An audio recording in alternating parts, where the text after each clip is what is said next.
ہوا ہے۔ یہ مجلس امام حسین وہ رسی ہے جو ہمیں کیا کرتی ہے؟ بیدار کرتی ہے کہ آپ جب مجلس میں آتے ہو تو آپ کی غفلتیں دور ہو جاتی ہیں۔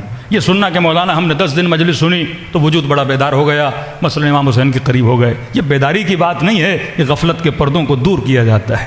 مجلس امام حسین نماز پروردگار عالم وہ وائپر ہے، جس طرح گاڑی کا شیشہ صاف ہوتا ہے اسی طرح یہ قلب کے وجود کے شیشے پہ جو دھند پڑی ہوئی ہے یہ مجلس حسین اس کو وائپ کر دیتا ہے، اسے صاف کر دیتا ہے، پھر انسان کو نظر آتا ہے۔ تبھی امیر المومنین نے بڑی پیاری روایت ہے، فرمایا دنیا جب عقل مندوں کو دیکھتی ہے تو یہ دیکھتی ہے کہ جناب نے پیسہ کتنا بنایا، جناب کی دوستیاں کتنی ہیں، جناب کے رشتے کتنے مضبوط ہیں، لیکن امیر فرماتے نہیں، اکیس الناس، یا رسول خدا کی حدیث ہے، اکیس الناس، سب سے عقل مند بندہ وہ ہے جو اکثر ذکر موت کرتا ہے۔ سب سے عقل مند بندہ وہ ہے جو اکثر کیا کرتا ہے؟ ذکر موت کرتا ہے۔ رسول بیٹھے تھے، اصحاب محفل میں آئے اور ایک بندے کی بے تحاشا تعریفیں کرنے لگے کہ رسول اللہ فلاں صاحب بڑے اچھے ہیں، کاروبار بڑا کامیاب ہے، دوستوں کے ساتھ اٹھنا بیٹھنا بڑا اچھا ہے، فلاں اچھا ہے، فلاں اچھا ہے۔ جب اتنی تعریف کی تو رسول نے کہا یہ تو بتاؤ جب وہ آپ کی محفل میں بیٹھتا ہے کیا موت کو یاد کرتا ہے؟ کیا ذکر موت کرتا ہے؟ کہ نہیں یا رسول اللہ۔ کہ پھر اتنا اچھا نہیں ہے۔ اچھے ہونے کا ریزن جو رسول بتاتے ہیں وہ کیا ہے؟ ذکر موت کرنا۔ جو لوگ موت کو یاد کریں وہ کبھی ظلم نہیں کرتے۔ یہ غفلت موت ہے کہ 33,000 لوگ فلسطین میں مارے جاتے ہیں۔ یہ غفلت موت ہے جو انسان لوگوں کے حقوق کو غصب کرتا ہے۔ یہ غفلت موت ہے کہ بھائی بھائی کے حق پہ ڈاکہ مارتا ہے۔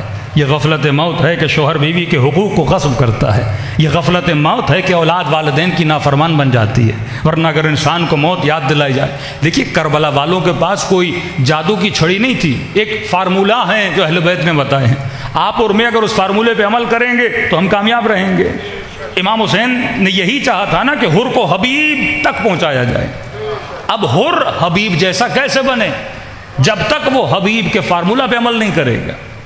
جناب یوسف قرآن میں فارمولہ بتا رہے اللہ رحم ربی، اگر خدا رحم نہ کرتا، پھر بتا رہے ان نفس لامارۃ بالسوء، یہ نفس انسان کو گمراہ کر دیتا ہے۔ یہ فارمولے بتا رہے ہیں، یہی فارمولہ آپ کا بچہ کا عمل کرے، میں عمل کروں تو ہم کامیاب ہو جائیں گے۔ لیکن اسی فارمولے پہ بڑے سے بڑا عالم، بڑے سے بڑا زاہد، بڑے سے بڑا دعوے دار جو میں متقی ہوں، اگر فارمولے عمل نہیں کرے گا تو عابد برسیسا کا واقعہ آپ کے سامنے ہے۔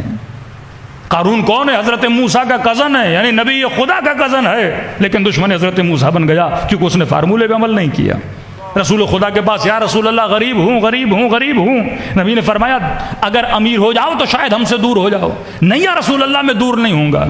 نبی نے کہا ٹھیک ہے، دعا کی، مال بڑھا، مال بڑھا، نبی کے قرب میں تھا، پھر کہا کہ مال بڑھا ہے تو باہر کوئی فارم ہاؤس بناؤں، تو باہر چلا گیا، بکریاں بڑھی۔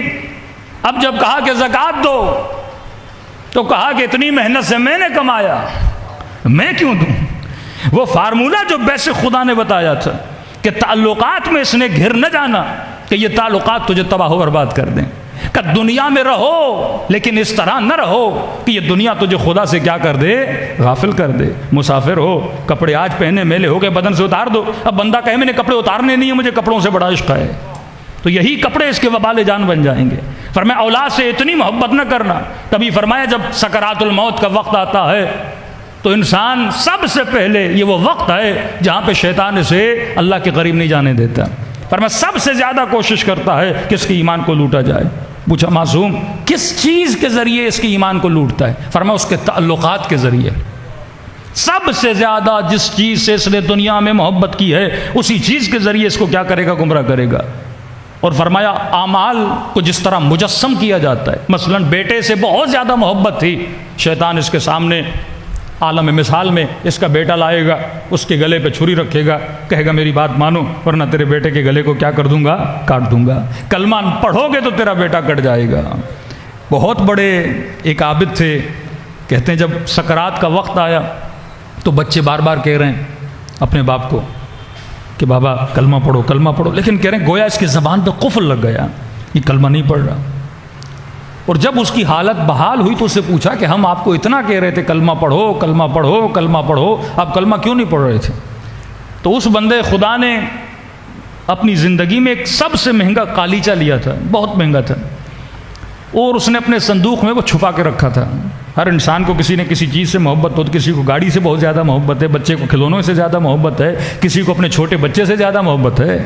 تو اس نے وہ قالیچہ چھپا کے رکھا تھا اور کہا کہ جب تم کہتے تھے کلمہ پڑھو تو میں نے دیکھا کوئی شخص کریہ الوجہ میرے سامنے کھڑا ہے اور کہتا ہے کلمہ پڑھو گے تیرے قالیچے کو آگ لگا دوں گا.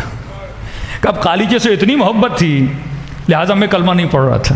اسی طرح اگر بیٹے سے محبت ہے تو بیٹے کو سامنے لایا جائے گا. یہ جتنی محبتیں ہیں یہ انسان کے سامنے آتی ہیں. حدیث معصوم ہے، فرمایا جب سکرات کا وقت آتا ہے تمہارے زندگی میں جو محبتیں تھیں، ایموشنز تھے، اس کو اللہ کیا عطا کرتا ہے؟ جسم عطا کرتا ہے. فرمایا سب سے پہلے ایک جسم آئے گا تمہارے سامنے، تم اس سے پوچھو گے کہ بتاؤ تم کون ہو؟ میں مرنے والا ہوں، کہاں تک میرا ساتھ دو گے؟ تو آواز آئے گی کہ میں تمہاری اولاد ہوں. مطلب اولاد کی محبت کو خدا جسم دے گا، کہے گی میں تمہاری اولاد ہوں.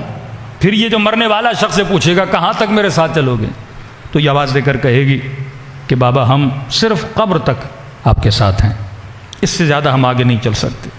فرمایا پھر ایک اور جسم آئے گا، پوچھے گا کہ تم کون ہو؟ آواز آئے گی میں وہ تمہارا محنت میں جمع کیا ہوا مال ہوں، آج تمہاری مدد کرنے آیا ہوں. پوچھے گا اے میرے مال کہاں تک میرے ساتھ چلو گے، کتنی میری مدد کرو گے؟ یہ مال کہے گا کہ میں اتنی مدد کر سکتا ہوں، آپ کے لیے کفن کا بندوبست کر دوں گا، آپ کے لیے تابوت کا بندوبست کر دوں گا، آپ کے لیے قبر کن کا بندوبست کر لوں گا، کسی کراچی کی اچھی جگہ پہ قبر آپ کے لیے خرید سکتا ہوں، اتنا ساتھ میں آپ کا دے سکتا ہوں. اولاد کہے گی قبر تک، مال کہے گا ساز و سامان خرید سکتا ہوں. فرماتے ہیں ایک تیسرا جسم آئے گا، اس کو کہے گا کہ تم کون ہو؟ آواز دے کر کہے گا میں وہ ہوں جس پر تم نے زندگی میں سب سے کم توجہ دی تھی. کہا کہاں تک ساتھ چلو گے؟ کہا قبر میں بھی تیرے ساتھ ہوں، برزخ میں بھی تیرے ساتھ ہوں، قیامت میں بھی تیرے ساتھ ہوں، لیکن میں بہت کمزور ہو چکا ہوں، بہت نحیف ہو چکا ہوں. پوچھے گا تم قیامت تک میرے ساتھ چلو گے، بتاؤ تو صحیح تم کون ہو؟ کہ میں وہی ہوں جس کی طرف کم توجہ دی تھی. کہ کیا نام ہے تمہارا؟ آواز آئے گی میں تمہارا عمل ہوں. تم نے سب سے زیادہ جس چیز پہ کم توجہ دی تھی وہ اپنی عمل کی طرف کم توجہ دی تھی. یہ بتاؤ نماز کے اوپر کتنا فوکس کیا تھا، نماز شب کے اوپر کتنا فوکس کیا تھا، قرآن کی تلاوت دن میں تم نے کتنی بار کی تھی، اپنے وقت کے امام سے کتنی بار تم نے باتیں کی تھی، اپنے رب عالمین سے کتنی دیر باتیں کی تھی. حاسبو قبل ان تحاسبو، اس سے پہلے کہ تمہارا حساب و کتاب کیا جائے بتا تم نے اپنا حساب و کتاب کتنا دیا تھا. آیت اللہ العظمہ دستغیر دونہان کبیرہ میں فرماتے ہیں اگر ہر انسان یہ 40 فارمولے یاد کر لے کہ یہ وہ فارمولے ہیں جو میری زندگی کو تباہ کرتے ہیں، مفاتیح الجنان پڑھ لے یہ وہ فارمولے ہیں جو جنت کی کنجیاں بنتی ہیں، 24 گھنٹے میں انسان تھوڑی کیلکولیشن کرے کہ واقعا میں نے آج کتنی جنت کمائی ہے اور کتنی جہنم کمائی ہے، یہ وہی انسان ہے جو اپنا عمل بناتا ہے. تو فرمایا اولاد قبر تک چلے گی، بیوی مرنے کے بعد ہی طلاق ہو جاتی ہے، پیسہ صرف قبر تک کام آتا ہے، لیکن جو چیز ہمیشہ تمہارے ساتھ رہتی ہے وہ تمہارا عمل ہے. یہ 1 گھنٹہ جو مجلس امام حسین میں آئے ہو یہ کئی کروڑوں گھنٹے بن کے